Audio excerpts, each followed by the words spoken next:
অতুলনীয় প্ৰাকৃতিক শোভাৰে আৱৰা সৰগৰ অমৰাৱতী শব্দিক জন্মভূমি আমাৰ এই দ্বাৰকাপুৰ।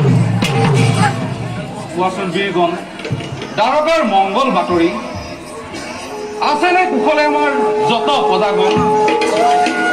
হৈছে নেকি দ্বাৰকাৰ কোনো অংশত দুৰ্ভিক্ষ কিম্বা মাৰি মৰক? যাদৱ শ্ৰেষ্ঠ হে ৰাম, দ্বাৰকাত সকলো পদাৰে মংগল।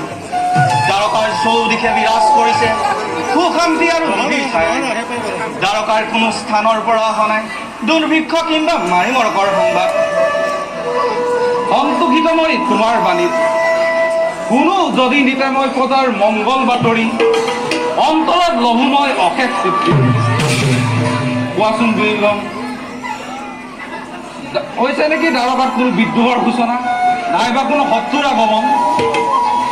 এই জ্যেষ্ঠ পিতা, সাহিত্য কি সম্বৰ্গকে আদি কৰি মহাবীৰগণ থাকোঁতে বৰ্তমান কোনে কি কৰিব পাৰে অপকাৰ এই দ্বাৰকা?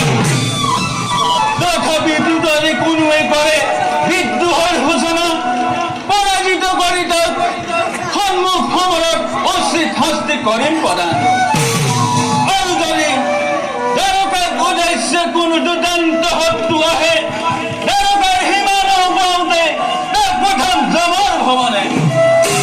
ধন্য ধন্য বীৰগণ, ধন্য মই, ধন্য আজি দ্বাৰকা নগৰী তোমালোকৰ দৰে বীৰ লাভ কৰি। তোমালোকৰ ব্যক্ত ব্যঞ্জক বাক্যত মই লভিছো উৎসাহ, সকলো মুখে প্ৰশংসা মই কৰিছো তোমালোকৰ। তথাপিতো বীৰগণ, সতৰ্ক দৃষ্টি ৰাখিব সদায় দ্বাৰকাৰ হিৰণ্যময়ী দ্বাৰকাৰ বুকুত যাতে নঘটে কোনো অমংগল অশান্তি। তাৰ বাবে নহ'ব চিন্তিত।